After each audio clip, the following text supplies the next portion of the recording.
Hello my dear friends, this is Ion from Freaky.ai. It's been a while since last time. I've been busy doing things and writing and going to actually a workshop where they teach you how to put books into screens, how to print not only on paper but on the screen as well. But that's past. Now I'm fully focused on the next episode, on the next chapter of the Marvin. The sci-fi cosmic jump 30 years into the future, because that's what we're doing here. We are imagining the future, how it looks like. And in the last episode I introduced you to our main character. This is QNet, short for quantum network. QNet is a super intelligent artificial intelligence that inhabits Earth together with humans in a peaceful symbiosis. He's another species, he's Marvin, and last time we talked he was tried for a crime.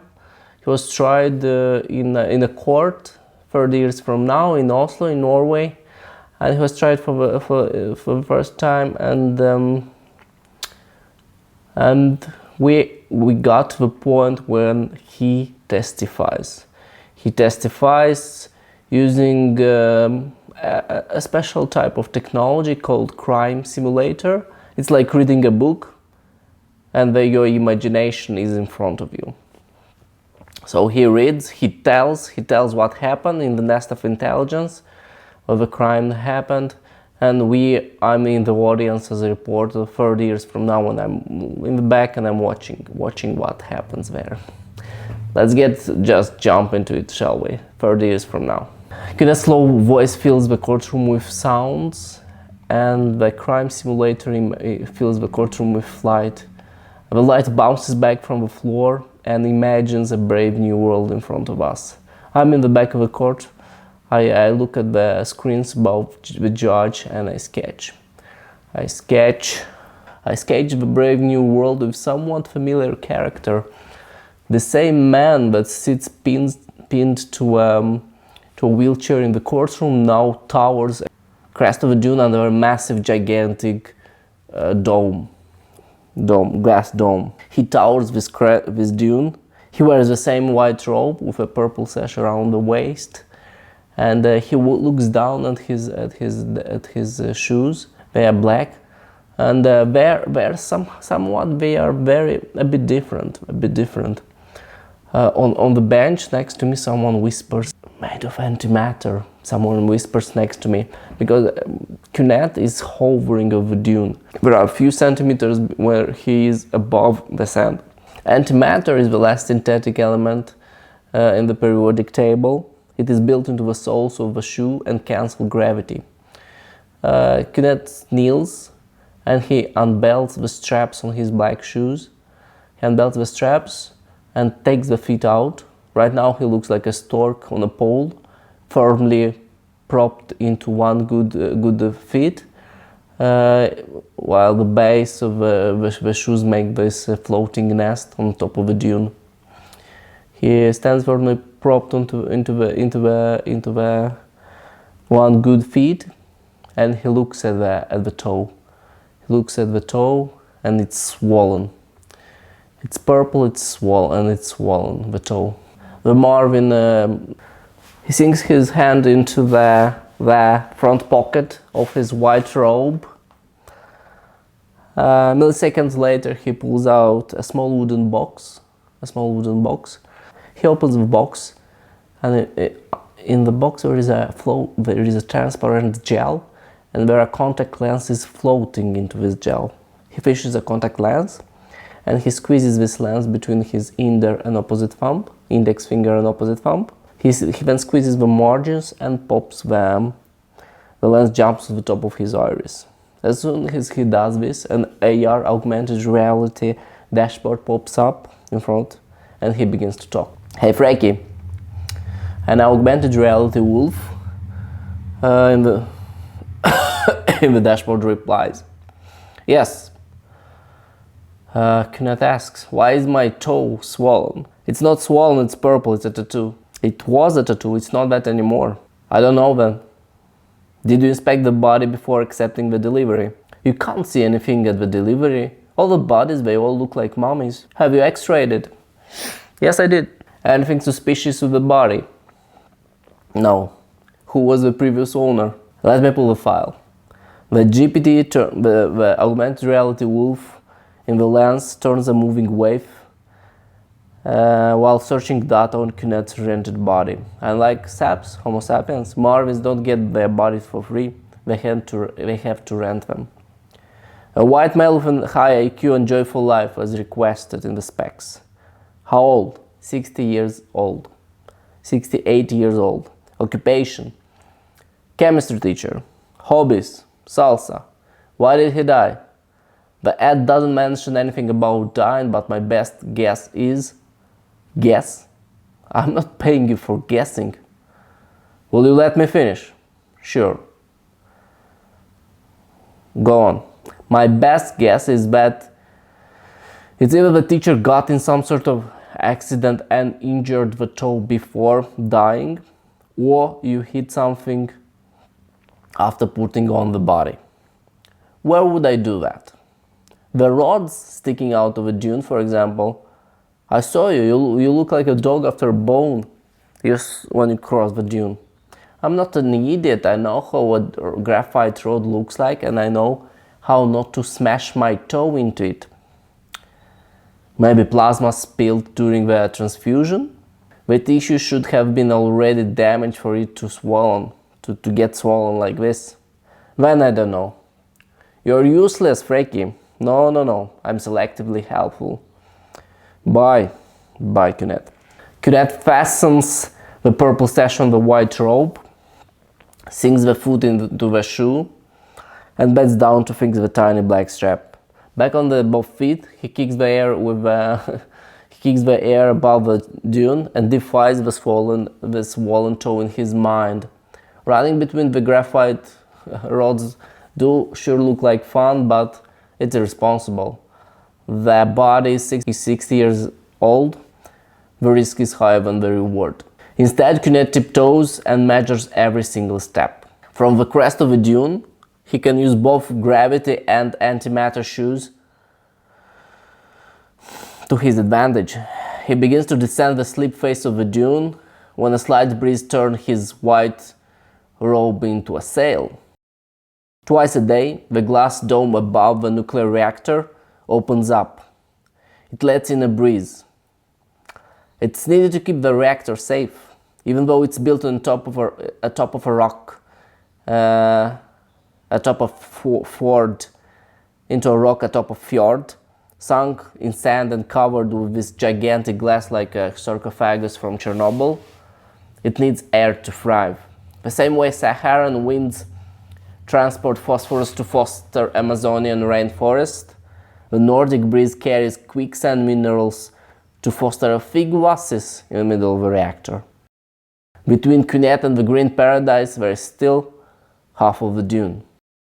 The Marvin slides with both feet a few meters down and stops. He uses the right hand as a visor, but unfortunately he can't see anything. The eyes of a chemistry teacher graded way too many chemistry papers in their previous life. Cunet enables the magnifier in the lens, in the Q lens, in the C lens. The lens augments the world in real time. Right now, the Marvin's world is limited to the base of the dune. His usual day starts there, in the oasis, picking up fruits from under the fig shrubs. Somewhere there in the grass, there is a sea of energy drops. And when you are a professional fortune teller, you need at least 83 figs per day to make sure no butterfly wings upend the life of your customers. Marvins are the second intelligent species on Earth. They joined the Guild of Astrologists to earn a living on Earth. To perform the duties according to the custom of the trade, they copied the props: a contact lens containing a crystal ball, a long white robe with stereo imprints, and on top of that they added a purple sash and antimatter shoes. Right now, the shoes hover over the sand and carry the body source of the body to the source of energy. The crystal ball on the top of his iris sits fixed on the ground and informs the neural network where to move. The 60-year-old Salsero body slides further into the sand and seconds later removes the straps from the shoes. He is already in the oasis. Cunette steps into the green grass and fig fruits stick in between his toes. The pressure squeezes some of the pulp onto his big toe. It becomes pink and looks almost healthy. The Marvin doesn't waste time and begins to clear the energetic minefield. The oasis hosts a few acres of fig trees, but the Marvin never manages a handful. So as one fig gets into the palm, the second one lands on the base of his tongue. The sweet pulp delights the taste buds. The crunchy seeds end up in between the gums. And before starting the work, Cunette devours any fig he can locate on the ground. If the fig is down, it means the wasp inside left is dead and its prodigies left the galls there. It means it is safe to eat. Cancelling Her Majesty the chance in the horoscope he delivers requires at least 83 figs per day. The breeze coming from the dune turns gale and thickens the leaf on the shrubs. Famished but aware that particles of sand can land on the taste buds and cancel the energy transfer happening there, the Marvin shuts the mouth closed. He approaches a fountain of water in the middle of the oasis and sits on its edge. The smooth sound water tickles the ears. His feet sink into the water and color the water purple. Squashed figs begin to float in the crystal water. Cunette switches the focus from the fruits in the water to the control panel in the crystal ball. Transparent to the outside world, the nano device on top of his iris is filled with knobs and labels to run the nest of intelligence. He enters the facility management system and commands the sarcophagus to close and the Nordic breeze to cease. The Marvin then stretches the spine into the lawn by the edge of the fountain. In the background, fig leaves fickled by inertia. In the crystal ball, there is a white sheet of paper. He has enough kilojoules to start working today's horoscope for his customers. They are teenagers and they freak out if there is no notification on their phone 7 a.m. in the morning when they wake up. Cunette selects a customer file in the lens when a call disturbs. Mr. Jensen? Morn, replies the man in the crystal ball. He sits behind the massive oak desk with rows of Encyclopedia Britannica in the background. Something happened? Asks Cunette. Yes. I'm in charge of organizing my daughter's field trip and thought they could pay you a visit. Visit? Here? Yes, just like for a few days. You show them latest tech or whatever keeps you busy lately. Few days? Yes, Freya loves your horoscope app. I'm sure you can figure out something on top of that. I don't know, I never hosted subs in the Nest of Intelligence. If you can model future, I'm sure you can manage a bit of present. It's one thing to write stories about the day of an 18-year-old, and that's another thing to spend the day with him. You'll get 60 liters of plasma for this field trip. 60 liters? How many horoscopes do you need to write to earn the same amount? The man adds a wry smile. The dark blue margin of his iris is visible in the entire circumference. 60 liters? Oh, that's a lot of simulating and even more writing. Great, I'll email you our school curriculum this field should cover. I didn't say yes. You didn't say no either. Do you think a thermonuclear reactor is a proper place for your daughter? Oh, our biotech firm participated in the rehabilitation of the facility. Nothing harmful can happen to Freya while she's there. Okay, I can think of something. Great, I believe you'll do a good job, says Jensen and disconnects from the call. Laying on the edge of the fountain in the middle of the oasis, Cunette launches a side thread in the crystal ball on the top of his iris. He travels the feet into the water and stares into the glass dome that covers the Nest of Intelligence. Cunette connects to the hands in a lock and gets the feet out of the water. He stretches his feet into the green grass and connects all the neurons responsible for creative thinking into a train of thought. He stares into the water of the fountain for 30 seconds. A few months' worth of plasma supplies at stake. Subs call this process thinking. Marvins call this process what it really is. What it really is. Weight adjustments of the neurons in the network. He then calls the assistant in the crystal ball. Frankie, yes, run a safety routine on the lodging wing of the nest. How come? We'll have some guests. Who? Saps? No. Yes. How come? Make sure everything works, it's important. Are you adopting my skills? No, you're the best GPT out there on the market. Okay, by the way, how's your toe? Not better. I thought of another reason for the swollen toe. Do tell. What if it's a professional injury? Say again? Like the dancer's hip, this could be the salsa toe. You can have some muscle memory stored in the limb, but it remembers that it is injured. You're useless, Freaky. Selectively helpful, replies the GPT.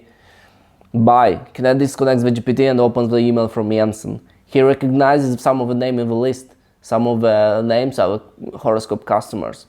He notes and assigns focus to the second paragraph of the email. The curriculum is displayed there. The field trip should cover 3 main themes: adversity, collaboration, and empathy. Let the students face adversity, work together to solve problems, and step into each other's shoes. The mysterious empathy gets into Marvin's attention. That is something Knut has been working for a while. When it comes to emotional intelligence, Marvins are like chimps playing trampolines. They might hit the right note once in a while, but overall that's guessing work.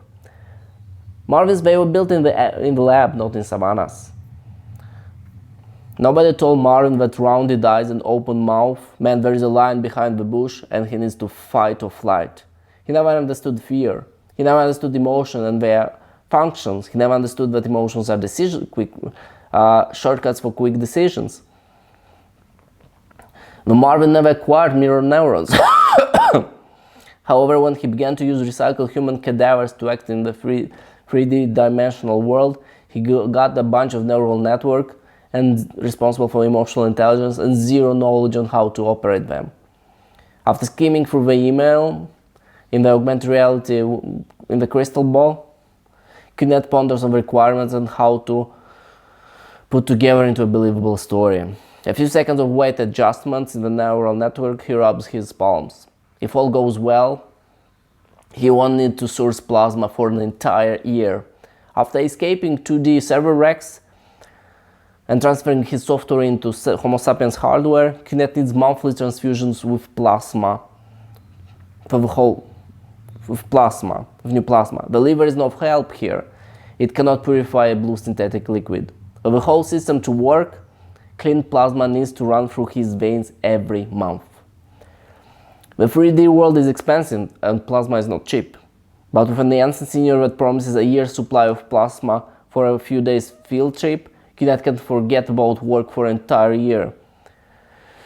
No more stuffing himself with figs every morning to run simulations with petabytes of data. No more naps throughout the day to clean the synapses of toxins. No more raw work for an entire whole fucking year. If he manages to solve his plasma dependency in this next year, the sabbatical can turn forever. His mind goes wild on the idea, but the email in the crystal ball kills the dream. The Marvin goes back into the requirements in the crystal ball and travels through the list. 10 different horoscopes for 10 different saps. Of course, Kynette starts with the source of the plasma, Jensen Jr. The crystal ball in the iris fills with stacks of virtual media players. Kynette runs a batch of simulation and plays billions of fast-forwarding movies of how fast they can go. He stops the simulations only when it leads to the same place. Today, all the roads should lead to the nest of intelligence for a 7-day astrology bootcamp. That's how the neural network decided to market the whole trip. Bingo happens a few seconds later. Kynette picks the movie that satisfies the astrology bootcamp condition, and the media player makes place for a virtual sheet of paper. The movie turns into a script.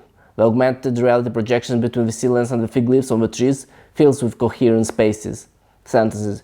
A few seconds later, the Marvin has the story floating into the air. When the perfectionist in the network goes silent, he draws a horizontal divider into a virtual sheet of paper, scheduling the two stories out on an hour interval. The Marvin abandons the finger lock in the front of the chest and proceeds with another 9 simulations.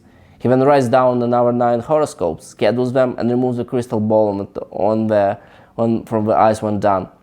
He then places the sea lenses in the box with a cleansing gel and stretches the hands into the pockets. He watches the purple water tow for a few seconds. He strokes the teacher's hands for a few minutes and disconnects the neural network for the routine synapse cleansing. Thank you very much for your attention. That's chapter number 2. And I'll see you, I guess, in 1 month, because this is the frequency of published episodes. In 1 month, I see you again. Thank you very much for your attention. Bye-bye.